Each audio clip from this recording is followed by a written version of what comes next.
这一次去的是一见你就笑，对，你能不能给大家介绍一下难在哪儿？去你们录你们节目难在哪儿？因为《一见你就笑》它是一个影剧中的一个年番通告综艺，所以说它就会出现一个问题，就是飞行嘉宾会特别多。难就难在，首先你要快速的熟悉嘉宾，因为每次来很多嘉宾，你不一定每个都熟悉。第二个事情非常非常难的是，就是你要在7、8个人中间找到你自己的一个定位，而且每一次可能是变化的，因为有时候可能你今天你的状态好。你可能你就变成了出梗担当，但有时候你会发现这个地方你就是今天状态不好，或者是你在那个游戏不适合你，或者是你跟嘉宾熟悉度不高，你这个时候就要调整自己的作用，调整自己的定位。然后还有从中它是一个节奏非常快的一个节目，而且这个东西它也不给你思考的空间，有可能你提前想好的一个东西就被别人用了，那你这时候怎么办？因为你脑子稍微一犹豫。就没了，就没了。是的，从中节奏太快了。而且主持人群的时候特别有这种，就当大家所有人都在说话的时候，麦全都开着的时候，就是你刚刚想到，你只要持续半秒，哎，那个人把话头一接，这趴就翻了。所以我觉得大家去录《一见你就笑》还是挺难的，挺挑战。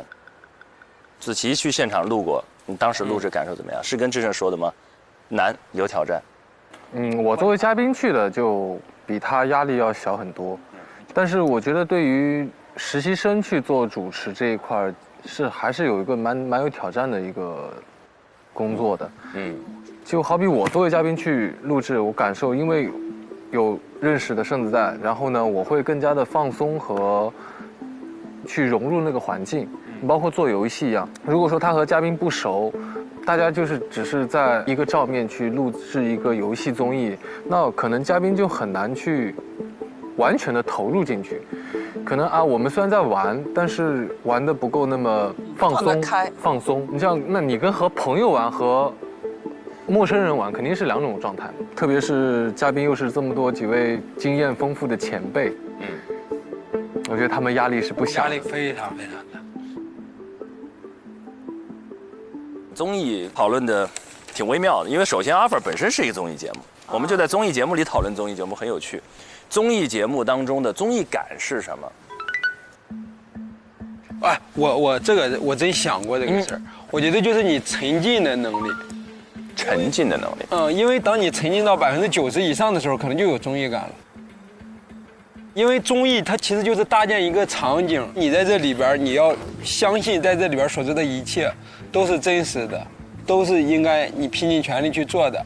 你愿意为了这个拼，你愿意为这个脸去着地，你愿意为了这个全身都在使劲，都在抢，这些可能都是综艺的一部分。但这些建立的前提，可能就是因为你愿意为了它去付出很多东西。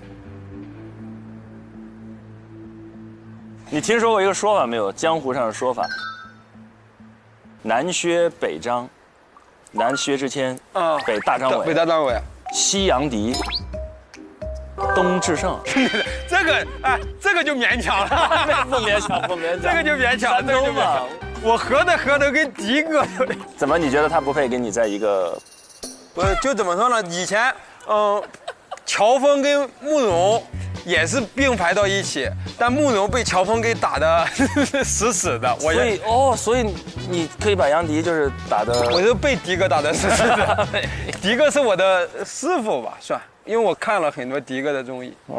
而且综艺真的，我觉得综艺感是没法比。比如最近乃文哥跟国强老师，你说他们突然之间就是说大家大家就说有综艺感，是因为他们相信这些东西。哎呀，唐老师可太相信了。对，唐老师是不是特别？我就在旁边。对，你们就。唐老师打的就是我们。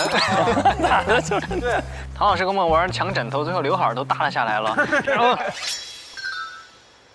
然后，唐老师最后在那儿这个姿势，然后刘海就这样耷拉下来，然后说唐老师刘海。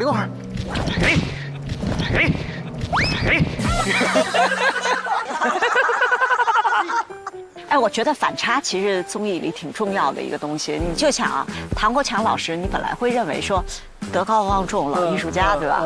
然后呢，那个我记得那个有一个切片儿，那个传的特别广，就跟你们一块儿玩儿，就用 LL 组词，就给你俩，你得按照这拼音组词，然后他上来就开始唱《滚滚长江》，然后大家就觉得说，是不是没懂这个综艺的规则？人一扭头，嘹亮。绝了！我告诉你，真的，那你就因为没想到他会这样，就像你没有想到像陈明这样的正经人现在老挑事儿一样。陈明，你们想去主持一档这种游戏类的综艺吗？像《一见你就笑》。我上完智胜的班肯定就去。那你赶紧去啊？咋了？你好，把这个位置让给我。钱林老师是真爱呀，真爱 offer 啊！赶紧加入我们当家人，真的。offer 本身有一种魔力，因为每个人，我觉得跟志胜刚才提到那点有关系，就是他沉浸。对，就所有人在里面来的时候，比如说我们点灯的时候，那我们是真沉浸，不是把它当游戏，是因为它是真的跟所有的实习生的未来息息相关，所以这个是很迷人的啊。让我们看看实习生的彩排状态怎么样，一起来看下一段 VCR。来看看他们怎么玩。玩起来，年轻人玩起来。